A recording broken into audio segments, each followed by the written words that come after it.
लेकिन ये खून आपके दरवाजे तक पहुंच गया, लेकिन ये खून आपके दरवाजे तक पहुंच गया, ये मेरे दरवाजे तक पहुंच गया। आप सब तैयार रहिए। कहानी मुसलमान से शुरू हुई थी, अब इस देश में कोई महफूज नहीं है, लेकिन तैयार रहिए, बहुत हिंसा होने वाली है। कहीं जाति के नाम पे होगी, कहीं दलित मारा जाएगा, और मुसलमान तो मारा जा ही रहा है। आपका कमल कीचड़ और पानी में नहीं खिल रहा है, ये आग में खिल रहा है। तो आग लगाते हो और वोट की फसल काटते हो कि 2024 election is going to be the most violent election in the memory of India. उस व्यक्ति चेतन सिंह ने गोलियां मारी ट्रेन के अंदर। मैंने 10 मिनट के अंदर कहा था कि लोग इसको विक्षिप्त बताएंगे, ऐसा हुआ भी। लोगों ने कहा मानसिक रोगी है। आज दंगा करने वाले को पता है कि मंत्री पद उसके लिए उपलब्ध है। झा साहब से कि वो आए और हम सबका मार्गदर्शन करें। प्रोफेसर मनोज कुमार झा जी। शुक्रिया। मार्गदर्शन करने की स्थिति में तो कोई नहीं है इस देश में। मेरे अंदर इतना भी जज्बा नहीं है। मैं सुन रहा था कि हम सब लोग, चलिए पहले औपचारिकताओं से शुरू करता हूँ पूरे मंच के लिए, साथियों के लिए, और बड़ी संख्या में मैं कैमरा देख रहा हूँ। इसमें से ज़्यादातर कैमरा वायलेंस फ्री इंडिया चाहते हैं, लेकिन कुछ कैमरे ऐसे भी हो सकते हैं जो ये सोच रहे हों कि कुछ मिले मसाला यहाँ से कि शाम की डिबेट कराई जा सके। बहरहाल हमारे जितने भी साथी, मैंने सुना बहुत जज्बे से, बहन को सुना, ये आप लोग चुनाव से कुछ ज़्यादा ही उम्मीद रखते हैं कि 2024 का चुनाव आ जाएगा तो सारी चीज़ें बदल जाएंगी। हो सकता है जीतने के बाद भी चीज़ें ना बदलें। इस समाज के मानस में हिंसा हमेशा रही। मेरे एक मित्र रतन नीचे बैठे हुए हैं, एक हम पढ़ते थे, वैदिकी हिंसा हिंसा न भवति, यानी जो बड़े लोग हैं, और आप जानते हैं कौन बड़े लोग हैं क्योंकि उनका चरित्र आज भी नहीं बदला, अगर उन्होंने हिंसा की तो वो हिंसा नहीं है। लेकिन किसी गरीब ने, किसी वंचित ने, किसी दलित ने, किसी पिछड़े ने 4 थप्पड़ खाने के बाद एक बार हाथ पकड़ लिया तो वो हिंसा हो गई। तो हिंसा की पूरी परिभाषा को भी देखना होगा। एक छोटी सी कहानी से शुरू करता हूं, बहुत 2-4 मोटा मोटी चीजें बोल करके। एक राजा था, उसे आग लगाने का बड़ा शौक था। उसे हरियाली अच्छी नहीं लगती थी, वो आग लगाता था। और कमाल थी कि उसके पास बाकी चीज की कमी हो जाए, एक जेब में पेट्रोल और दूसरे जेब में लाइटर हमेशा हुआ करता था। तो लोग उससे प्रयोग करवाते थे, देखो यहां आज तक कभी आग नहीं लगी है। तो राजा कहता था मुझे 15 दिन का वक्त दो, मैं यहां आग लगा के दिखा दूंगा। राजा के दरबारियों को भी लगा कि राजा को आग लगवाना बड़ा पसंद है। तो दरबारी लोग भी आग लगाने और लगवाने लगे।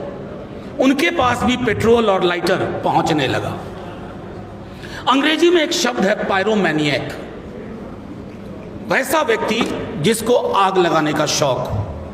हमारी पूरी राजनीति इस पायरोमैनिएक नाम के जंतुओं के हाथ में आ गई है, जिन्हें शांति पसंद नहीं है, अमन पसंद नहीं है, जो विदेश जाकर के कहेंगे वसुधैव कुटुंबकम, लेकिन देश की धरती पर अपने कुटुंबों के बीच में आग लगाएंगे। कोई कहते थे जितना कीचड़ फैलाओगे कमल खिलेगा। आपका कमल कीचड़ और पानी में नहीं खिल रहा है, ये आग में खिल रहा है। आप आग लगाते हो और वोट की फसल काटते हो।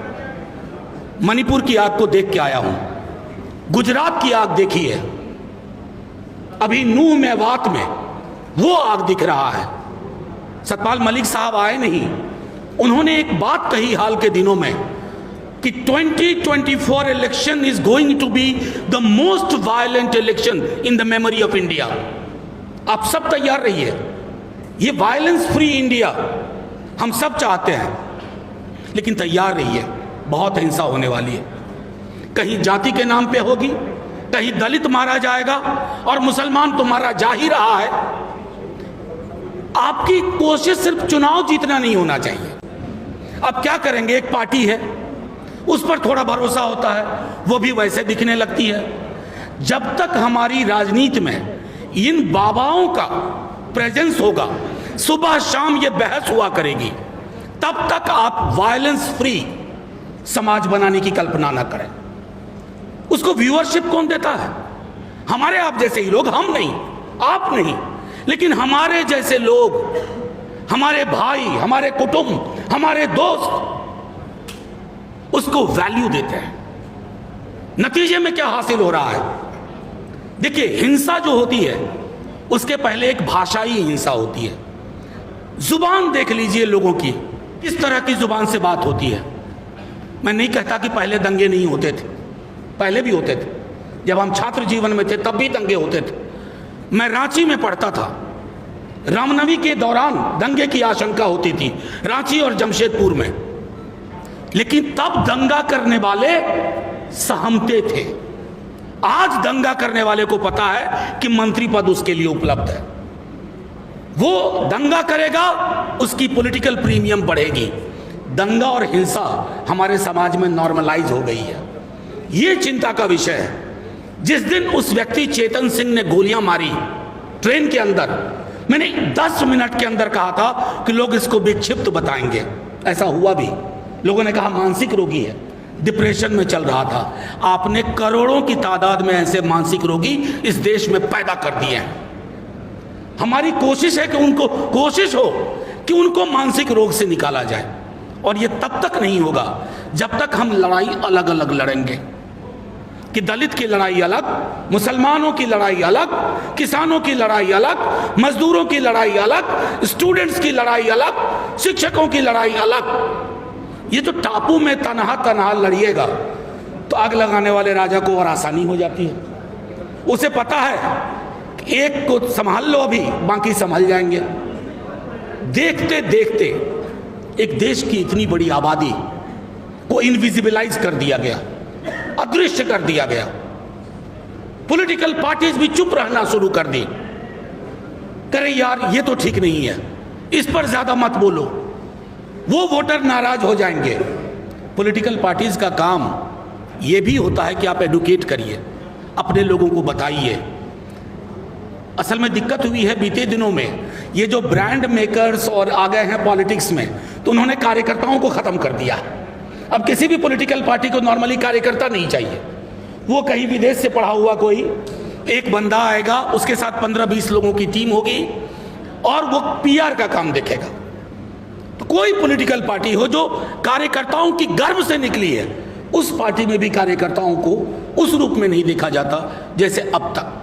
मैं सिर्फ इतना कहूंगा कि साथियों, प्रेस के दोस्त, मुझे पता है कि अंग्रेजी में एक कहावत थी, if it bleeds it leads, यानी खून बहता है तो पढ़ा ज्यादा जाता है। मैं प्रिंट के दौर की बात कर, लेकिन ये खून आपके दरवाजे तक पहुंच गया है, ये मेरे दरवाजे तक पहुंच गया है। कहानी मुसलमान से शुरू हुई थी, अब इस देश में कोई महफूज नहीं है। मणिपुर में वो जो वीडियो आपने देखे होंगे, सोच के देखिएगा एक बार, 1 मिनट के लिए रात में सोते वक्त, ये मेरी बेटी हो, आपकी बेटी हो, मेरी बहन हो, आपकी बहन हो। हिंसा के लिए जब तक आप पराया दृष्टिकोण अपनाएंगे, हम पराया दृष्टिकोण अपनाएंगे कि ये मणिपुर में हो रहा है, ये मेवात में हो रहा है, ये फलाना 1000 साल तक हम पर रूल किए, इसलिए अगर हम बदला ले रहे हैं तो ये सही है। अभी पीछे दिनों बड़े बड़े लोगों को न जाने क्या होता जा रहा है। भाई ने कहा ही, बहन ने बोला संविधान। अब कोई आप सोचते होंगे कि पीएम ने अपने को डिसोसिएट कर लिया कि मेरा आधिकारिक इनका बयान नहीं है। माफ कीजिएगा, ये बड़े उस्ताद लोग हैं, ये इतने उस्ताद हैं कि ठहरे हुए पानी में कंकड़ मारते हैं और देखते हैं लहर कितनी हुई। आज विवेक देबरॉय ने कहा है, पहले आनंद जी ने कहा था, यकीन मानिए 6 महीने के अंदर 3-4 और लोग बोलेंगे कि अब ये संविधान पुराना हो गया है। जैसे हम नया फर्नीचर खरीदते हैं नए घर के लिए, तो ये जो नया भारत है उसके लिए नया फर्नीचर यानी नया संविधान। उस संविधान नया वाले से होगा क्या? उसमें प्रस्तावना की जगह सेंगोल होगा, और जैसे ही प्रस्तावना की जगह सेंगोल हुआ, हमारी सारी लड़ाइयों की संभावनाएं खत्म।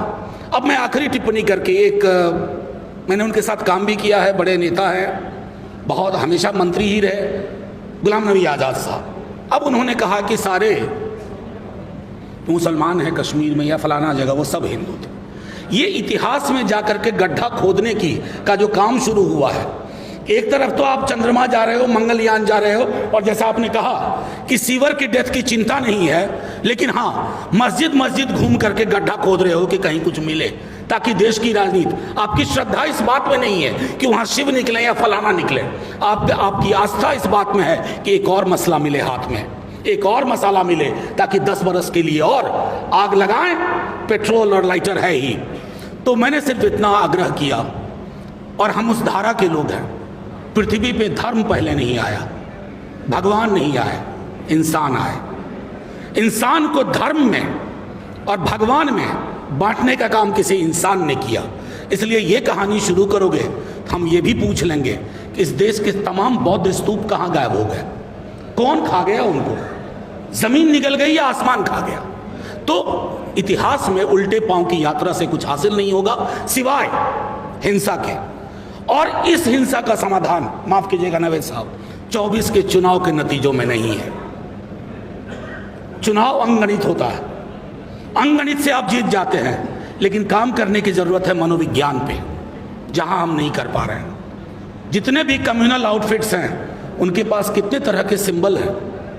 हम तमाम सेक्युलर लोग, बहुजन समाज की राजनीति करने वाले लोग, हमारे पास सिंबल्स नहीं है। हम अपनी राजनीति करना जानते ही नहीं और ना सीखना चाहते हैं। पीआर एजेंट्स के हाथ में अपनी राजनीतिक किस्मत हमने दे दी है। जब तक उनके हाथ से वो किस्मत की चाबी नहीं लेंगे, हिंसा मुक्त समाज नहीं होगा। जय हिंद, जय भीम, जय भारत।